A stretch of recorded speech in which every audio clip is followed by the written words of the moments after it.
আগামী দিনে আর সংখ্যালঘু থাকবো না, সংখ্যাগুরু হব। বাংলার সংখ্যালঘুদের উজ্জীবিত করার উদ্দেশ্যে মন্তব্য রাজ্যের মন্ত্রী তথা কলকাতার মহানাগরিক ফিরহাদ হাকিমের।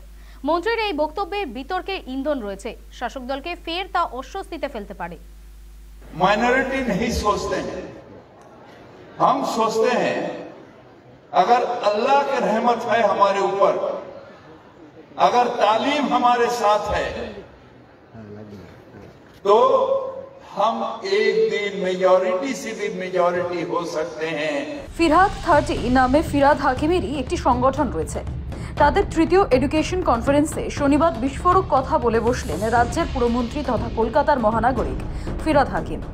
বাংলার সংখ্যালঘুদের উজ্জীবিত করার উদ্দেশ্যে ফিরহাদ হাকিম বলেন, বাংলায় সংখ্যালঘুরা 33%, কিন্তু ভারতে মাত্র 17%। তবে ভারতের সংখ্যালঘুরা নিজেদের সংখ্যালঘু ভাবে না। আল্লাহর রহমত যদি থাকে, সংখ্যালঘুরা একদিন সংখ্যাগুরুর থেকেও সংখ্যাগুরু হবে। আল্লাহর এই নির্দেশ তারা ইচ্ছেকে তাগত দিয়ে হাসিল করতে পারে। हम एक ऐसे कौम से हैं जो कौम, बंगाल में तो हम 33% हैं, मगर हिंदुस्तान में भी हम सिर्फ 17% कम्युनिटी कहा जाता है। मगर हम अपने आप को माइनॉरिटी नहीं सोचते हैं, हम सोचते हैं अगर अल्लाह की रहमत है हमारे ऊपर, अगर तालीम हमारे साथ है तो हम एक दिन मेजॉरिटी से भी मेजॉरिटी हो सकते हैं और हम अपने अल्लाह की ये मेहरबानी होगी जो हम अपने ताकत से ये हासिल करते हैं। तो हमें भी डेवलप करके वहां पर जाना पड़ेगा जहां पर कोई छोटा बड़ा नहीं रहेगा। इसलिए हम कहते हैं हम आज माइनॉरिटी हैं मगर कल माइनॉरिटी नहीं रहेंगे, हम भी मेजॉरिटी बनेंगे जहां पर हमारे सब बच्चे हमको हमारे आगे बढ़ेंगे और कहेंगे हाँ हम मुसलमान हैं, हम क्रिश्चियन हैं, हम सिख हैं। কিছুদিন আগে পুরমন্ত্রী তথা কলকাতার মহানাগরিক ফিরহাদ হাকিমের মুখে উগ্র মৌলবাদী কথা শুনে অনেকেই অবাক হয়েছিলেন, কিন্তু শনিবার ফের এই একই কথা বলেন ফিরহাদ হাকিম, যেন বুঝিয়ে দিতে চাইলেন সে কথা বিক্ষিপ্ত মন্তব্য ছিল না। তিনি এখন ধারাবাহিকভাবে এই ধরনের কথা বলবেন। শনিবার অনুষ্ঠানে আরও বলেন, ইদানিং দেখা যায় মোমবাতি মিছিল করে উই ওয়ান্ট জাস্টিস স্লোগান তোলা হচ্ছে, কিন্তু মিছিল করে বিচার চাইলে বিচার পাওয়া যায় না। নিজেদের অকাত এবং রুতবা এমন হতে হবে যাতে বিচার এমনিই পাওয়া যাবে। अपने ताकत से ये हासिल करते हैं। हमारे कौम बहुत सारे जगह हम देखते हैं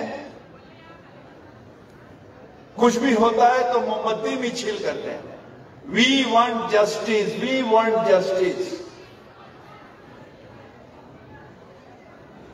हम कहते हैं मिছিল करके जस्टिस मांगने से नहीं होगा। अपने औकात, अपने रुतबा ऐसे जगह पर बढ़ा जो तुम खुद जस्टिस देने के लायक होगे, जस्टिस मांगोगे नहीं। এরপর বিতর্কিত মন্তব্য করেছেন রাজ্যের পুরমন্ত্রী। তিনি বলেছেন, আজও কলকাতা হাইকোর্ট থেকে সুপ্রিম কোর্টে মাত্র 2-4 বিচারপতি রয়েছেন। কেন? উত্তরটাও নিজেই দিয়ে দেন ফিরহাদ।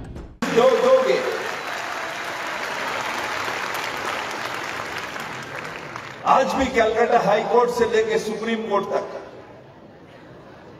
हाथ में गिना 2-4 माइनॉरिटी कम्युनिटी के जज है। क्यों?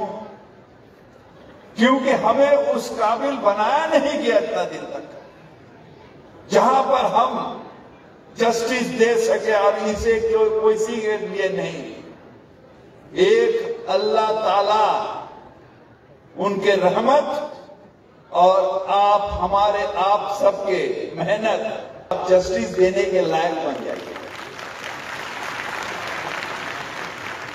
और इंशाअल्लाह ताला वो दिन बहुत दूर नहीं है। ফিরহাদ হাকিমের এই কথা শুধু বিতর্কিত নয়, সাংবিধানিক ধারণারও বিরুদ্ধে।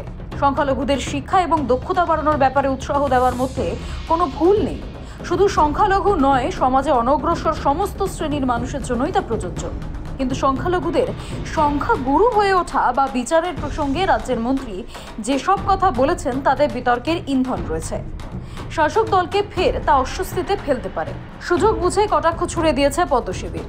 না, আমরা তো পরিষ্কার বলছি এটা আন্তর্জাতিক চক্রান্ত। যে স্বপ্ন সুরাবর্দী ছিল সেই স্বপ্ন সুরাবর্দী সম্পূর্ণ করতে পারেনি, ওটা ফিরহাদ হাকিম সম্পূর্ণ করবেন। ফিরহাদ হাকিম যে কথা বলেছেন এই কথাটা পরিকল্পিতভাবে বলা হচ্ছে, তৃণমূলের পক্ষ থেকে বলানো হচ্ছে কিনা আমার জানেনি। আমি আবেদন করছি তৃণমূল কংগ্রেসের সমস্ত নেতা এবং সমস্ত কর্মীদের কাছে, এমনকি স্বয়ং মুখ্যমন্ত্রী শ্রদ্ধেয় মমতা বন্দ্যোপাধ্যায়ের কাছে, যে যেদিন 40% হয়ে যাবে সেদিন মমতা বন্দ্যোপাধ্যায়ের ছবিগুলো কিন্তু এরা পার্টি অফিস থেকে টেনে নামিয়ে দেবে।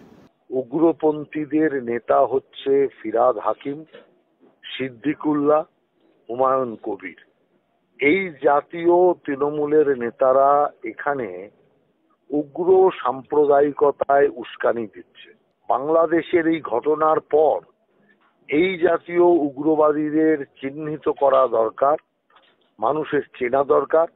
কিন্তু এই সরকার যেটা আছে, এই সরকার নিজেই সাম্প্রদায়িকতায় বিশ্বাসী। যে কারণে আমরা মনে করি এই জাতীয় সাম্প্রদায়িক শক্তির বিরুদ্ধে সরকার ব্যবস্থা নেবে না, কিন্তু প্রয়োজন বোধে সাম্প্রদায়িক উস্কানির জন্য আইনগত ব্যবস্থা নেওয়ার কথাও আমরা ভবিষ্যতে চিন্তা করব। ফিরহাদ হাকিমের বক্তব্যের বিরুদ্ধে সরব বাম, কংগ্রেস, আইএসএফও। সাম্প্রতিক তৃণমূল তার রাজনীতি কি সাংখ্যাধিক্যবাদ, এটাই তো প্রশ্ন। তাহলে মোহন ভাগবত যে বলতো জনসংখ্যা হচ্ছে সবচেয়ে বড় সমস্যা, সে বলতে আমাকে আরো বেশি করে সন্তান প্রজনন করবে। মুসলিম সম্প্রদায় এগুলো তাই বলে। আমরা যখন বলি জনসংখ্যা হচ্ছে তোমার গিয়ে নানান রকম ভাবে পরিকল্পনা করা হয়, কিন্তু তার বিরোধিতা কেন করে? তার জন্য তত্ত্ব এক। আচ্ছা, সংখ্যাগুরু হবে কি করে? আজকাল কিসের? ও তো তৃণমূল, তারা তৃণমূল নয়, সেটা মুসলমান মৌলবাদী। দেখুন, এইগুলো তো সেই তৃণমূলের আর বিজেপির মারামারি। এখানকার দিদি একজনকে উস্কাচ্ছে, যেমন এখানে বাবরি মসজিদ তৈরি করার উস্কানি, ওইখানে আবার উস্কি দিল একদিন সংখ্যালঘুরা সংখ্যা গুরু হবে। এগুলো উস্কানিমূলক কথা। সেই উস্কানিতে দিদির সাই, সেই উস্কানিতে বিজেপির সাই। এরা নিজেদের মধ্যে মিউচুয়াল গেম খেলছে। তুমি হিন্দুদের ওকালতি করো, আমি মুসলমানের ওকালতি করছি। মুসলমান ভোটটা আমার পকেটে চলে যাবে, বাকি লক্ষ্মীর ভান্ডার হ্যান ত্যান মস্তানি করে বুথ লুট করে আমরা বাকিটা জোগাড় করে যেটা চেষ্টা করব এবং জিতবো, তুমি বাকিটা তুমি নিয়ে সুখে থাকো। এই দিদি আর মোদির মধ্যে এই একটা মিউচুয়াল একটা গেম চলছে। আপনি যে পদে আছেন, সংখ্যালঘু হিসাবে এখন আছেন, আমি মেয়র সাহেবের উদ্দেশ্যে বলছি, ওনার বক্তব্যটা শুনিনি, শুধু আমার এটাই ব্যাপারটা হচ্ছে, মেয়র সাহেবকে আমার মনে হয় দায়িত্ব দেওয়া আছে, গোপনে হয়তো রাতে ফেস টাইমে কোনো নেতার সাথে অন্য পার্টি নেতার সাথে ফেস টাইমে ওনারা কথা বলেন যে কালকে আমি কথা বলবো, তুমি কাউন্টার এটা দেবে। আবার বাইনারি তৈরি করতে হবে, 2026 আসছে, না হলে দাওয়াতে ইসলামের উনি রাজনৈতিক মঞ্চ থেকে ইসলামের আহ্বান করছেন। উনি জানেন না, উনি যথেষ্ট, উনি জেনে শুনে বলেছেন যেটা বিতর্ক হবে, এটা বিতর্ক হলে বিজেপির লাভ হবে, ওটা করলে ওই বিতর্ক নিয়ে বিধানসভার মধ্যে বেশ কিছু হলো। উনি শেষমেশে বিধানসভাতে এসে বললেন এটা আমার বলা অনুচিত হয়েছে, কিন্তু প্রথমে বলে দিলে সমস্যা মিটে যেত। জল ঘোলা করলো, পাবলিক পারসেপশন তৈরি হলো, বিজেপি তৃণমূল আবার মিডিয়াতে চর্চা হলো। ঠিক একইভাবে এই যে আপনি বললেন মেয়র সাহেব জেনে বুঝে কথা বলেছেন যাতে এটা নিয়ে চর্চা হয়। এ প্রসঙ্গে তৃণমূল নেতা কুণাল ঘোষ বলেন, সংখ্যালঘুদের শিক্ষার প্রসারে মন্ত্রী কথা বলেছেন। তিনি একজন ধর্মনিরপেক্ষ সেকুলার মানুষ। বাক্য গঠন যেভাবেই হোক না কেন, তবে তার মূল উদ্দেশ্য ছিল সংখ্যালঘুদের শিক্ষার প্রসার। তাদের শিক্ষাকে গুরুত্ব দিয়ে শিক্ষাকে অগ্রাধিকার দেওয়ার জন্য বলেছেন যে শিক্ষার যদি প্রসার ঘটে তাহলে আল্লাহর আশীর্বাদে আমরা আরো বাড়তে পারবো। এগুলো আমরা বিভিন্ন জায়গায় বলে থাকি, এগুলো এইভাবেই আমরা মানুষকে বুঝিয়ে থাকি। ওখানে কিন্তু মুসলিম কমিউনিটির মধ্যে শিক্ষা যাতে আরো বাড়ে, ফিরহাদ হাকিম সেই গুরুত্ব দিয়েছেন এবং গুরুত্ব দিয়ে তার শব্দবন্ধনী তাকে ধরে একটা বিকৃত প্রচার যারা করছেন তাদের মনে করিয়ে দিই যে ফিরহাদ হাকিম নিঃসন্দেহে একজন ধর্মনিরপেক্ষ সেকুলার ব্যক্তি। এখন মুসলিমদের শিক্ষায় অনুপ্রাণিত করতে গিয়ে তিনি ওই ধরনের কোনো শব্দবন্ধ বা বাক্য গঠন কোনো অবস্থায় করেছেন, কিন্তু তার মূল স্পিরিটটা হচ্ছে মুসলিমদের মধ্যে শিক্ষার প্রসার, আরো বেশি শিক্ষা, আরো বেশি অগ্রগতি, আরো বেশি উন্নতি এবং বাকিদের সঙ্গে পাল্লা দেয়া।